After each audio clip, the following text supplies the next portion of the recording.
بسم اللہ الرحمن الرحیم۔ السلام علیکم ورحمۃ اللہ وبرکاتہ۔ ربیع اول میں یہ تسبیح حضرت محمد صلی اللہ علیہ وآلہ وسلم نے پڑھی۔ جس گھر میں یہ تسبیح پڑھی جائے اس گھر کا بچہ بچہ ارب پتی بن جاتا ہے۔ بے شک آزما لو۔ محترم ناظرین، ایک ایسا عمل جس کے کرنے کی برکت سے انشاءاللہ اللہ پاک ہر قسم کی پریشانی اور مشکل کو دور فرماتے ہیں۔ نبی کریم صلی اللہ علیہ وآلہ وسلم خود روزانہ یہ وظیفہ پابندی سے کرتے تھے۔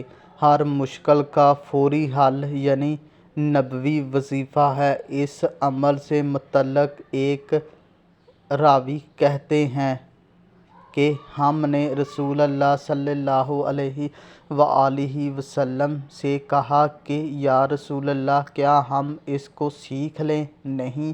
آپ صلی اللہ علیہ وآلہ وسلم نے فرمایا، کیوں نہیں؟ یہ کلمات اس لائق ہیں جو بھی انہیں سنے وہ اسے سیکھ لے۔ آپ صلی اللہ علیہ وآلہ وسلم جس قرآن کی تعلیم فرماتے، اپنی عملی زندگی میں اس کو قابل ترکیب بنا کر پیش کرتے۔ قرآن کے بعد اگر کوئی چیز ہے تو وہ صاحب قرآن کی سیرت مبارک ہے۔ پیغمبر اسلام صلی اللہ علیہ وآلہ وسلم کی سیرت و اخلاق کی عظمت کے آگے سرنگوں نظر آتے تھے اور ان کے قول و عمل کی صداقت سے سن حاصل کیے بغیر دنیا کا کوئی انسان اخلاق کے اعتبار سے بڑا نہیں بن سکتا۔ اللہ تعالیٰ نے رسول اللہ صلی اللہ علیہ وآلہ وسلم کو ایک مثالی نمونہ بنا کر دنیا میں بھیجا ہے اور لوگوں کو یہ ہدایت دی ہے کہ زندگی کے ہر شعبہ، ہر دور، ہر حال میں اس نمونے کے مطابق خود بھی بنیں اور دوسروں کو بنانے کی فکر کریں۔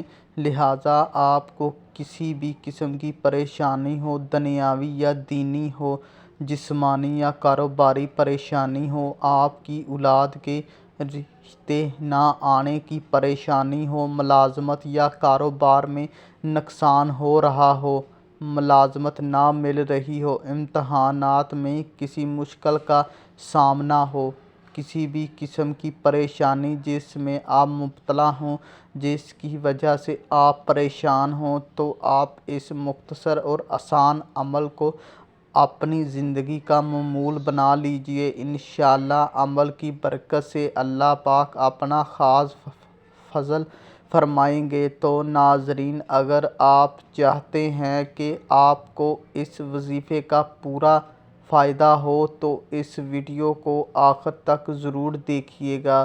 ناظرین، ہم تمام وظیفے انسانیت کی فلاح کے لیے اپلوڈ کر رہے ہیں، اس لیے ہماری حوصلہ افزائی کے لیے ویڈیو کو لائک ضرور کر دیا کریں۔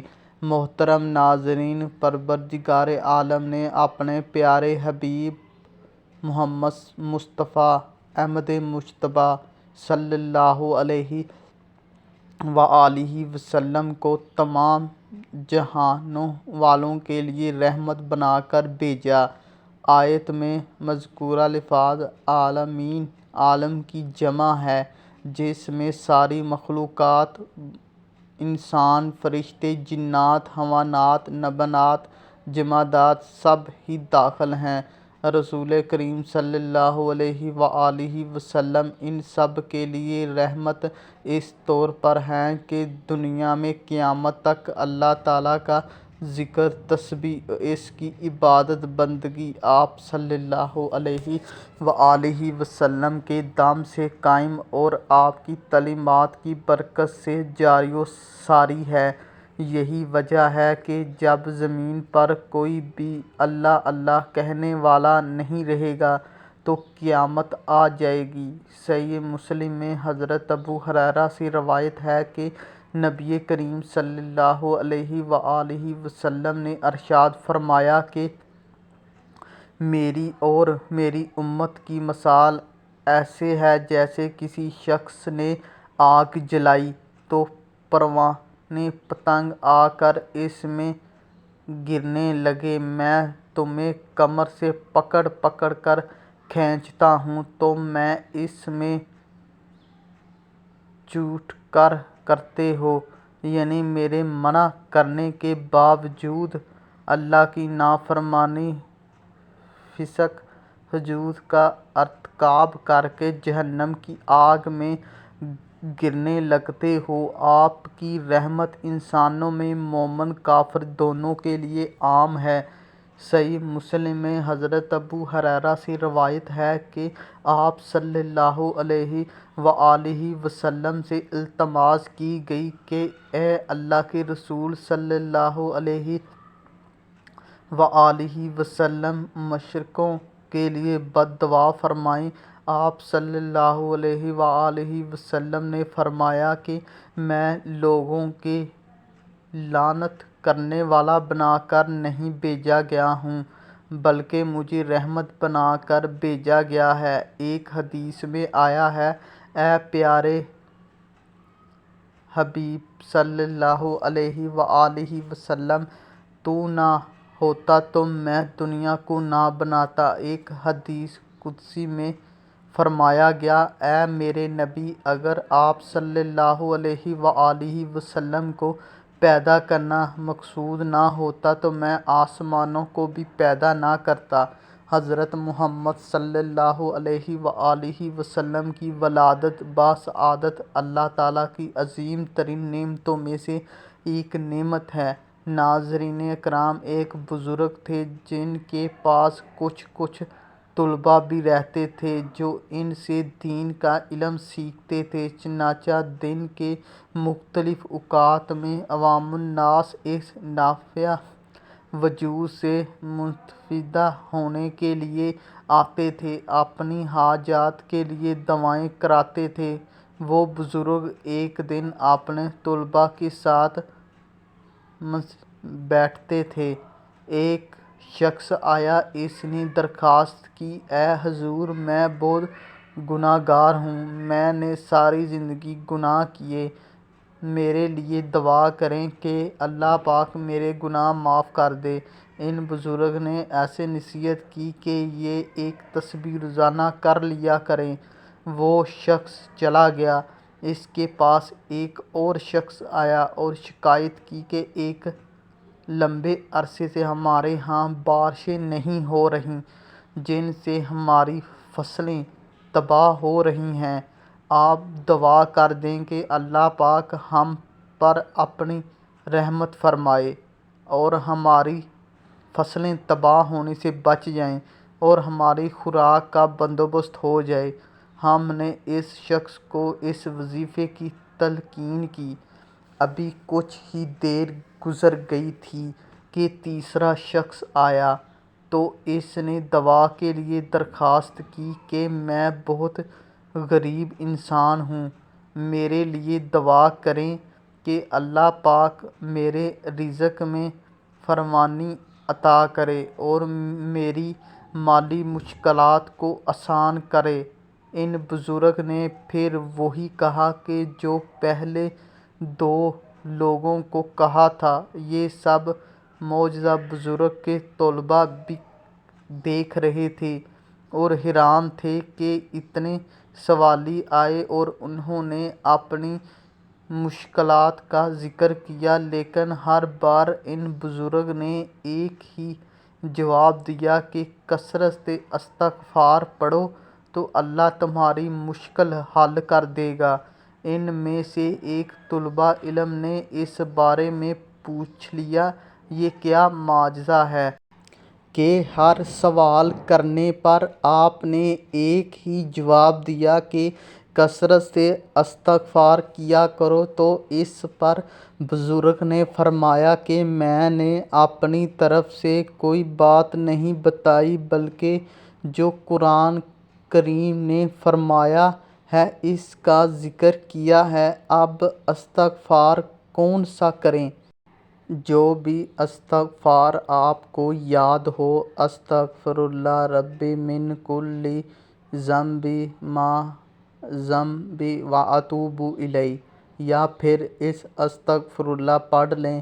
کوئی بھی استغفار اگر آپ کو آتا ہے تو آپ اس کا ورد کر لیا کریں، پھر دیکھیں کہ اللہ پاک آپ پر آنے والی تمام مصیبتوں، مشکلات، مالی رزق کی تنگیاں کیسے آسانیوں میں بدل دیتا ہے۔ بلکہ کسی بھی شخص کو کوئی بھی پریشانی اور غم لاحق ہو تو استغفار کرنے کے بعد وہ یہ دعا پڑھے، سبحان اللہ والحمد للہ، سبحان اللہ العظیم والحمد، استغفر اللہ۔ حضرت عبداللہ بن عمر رضی اللہ عنہ روایت کرتے ہیں کہ ایک شخص نے حضرت صلی اللہ علیہ وآلہ وسلم کی خدمت میں حاضر ہوا اور اپنی تنگ دستی کا شکوہ کرنے لگا، تو آپ صلی اللہ علیہ وآلہ وسلم نے اس آدمی سے فرمایا، کیا تمہیں وہ تسبیح بھول گئی ہے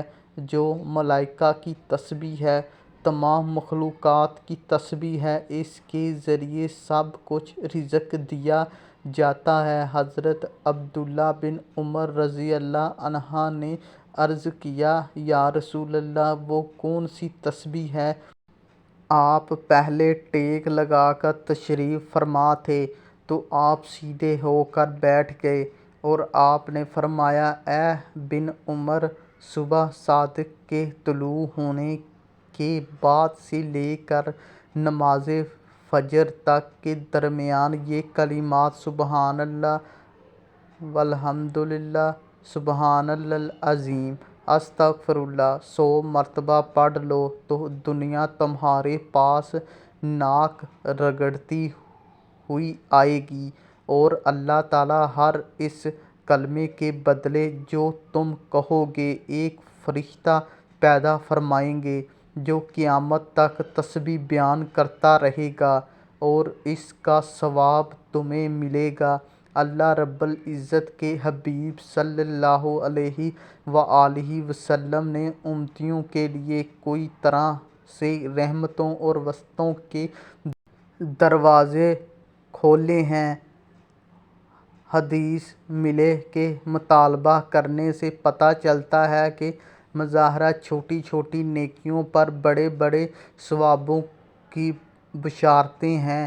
اسی طرح کئی ایسے اعمال بھی ارشاد فرمائے کہ جن کا ثواب تو ہے ہی، ساتھ ہی رزق میں وسعت اور برکت اور کشیدگی بھی ملتی ہے۔ چنانچہ وہ تسبیح جس کی برکت سے روزی دی جاتی ہے، ایک صحابی رضی اللہ عنہ حضور صلی اللہ علیہ وآلہ وسلم کی خدمت اقدس میں حاضر ہوئے اور رزق کی تنگی کے بارے میں بتاتے ہوئے عرض کی، دنیا نے مجھ سے بھی پھیر لی ہے۔ آپ صلی اللہ تسبیح تمہیں صلی اللہ علیہ وآلہ وسلم فرمایا کہ وہ میں یاد نہیں جو فرشتوں کی تسبیح ہے جس کی برکت سے روزی دی جاتی ہے۔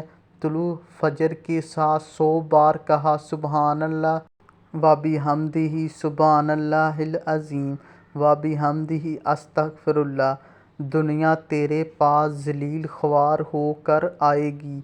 وہ صحابی رضی اللہ تعالیٰ عنہ چلے گئے اور پھر کچھ دن کے بعد حضور صلی اللہ علیہ وآلہ وسلم کی خدمت میں حاضر کیا ہو کر عرض کرنے لگے، یا رسول اللہ، دنیا میرے پاس کثرت سے آئی کہ میں حیران ہو کر کہا اٹھو اور کہا رکھو۔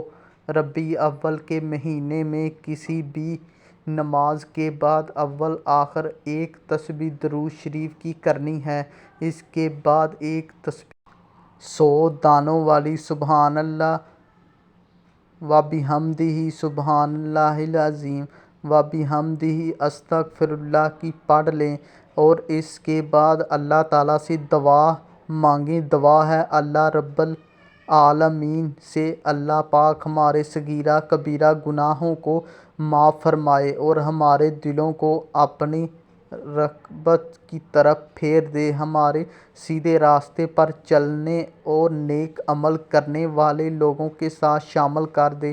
یا اللہ تو ہمیں صحت عافیت کی زندگی عطا فرما، اپنی تمام نعمتوں پر تجھے یاد کرنے، تیرا شکر ادا کرنے اور عبادت کا پورا حق ادا کرنے میں ہماری مدد فرما۔ اے کریم ہمیں عافیت سلامتی عطا فرما، اپنی اطاع اور فرما بردار کی توفیق عطا فرما، اس زمانے کے تمام فتنوں سے محفوظ فرما، آمین یا رب العالمین۔ اللہ پاک ہم سب کا حامی و ناصر ہو۔ اگر آپ کی ویڈیو اچھی لگے تو اسے لائک اور شیئر کرنا ہے، یوٹیوب چینل کو سبسکرائب کریں۔ جزاک اللہ۔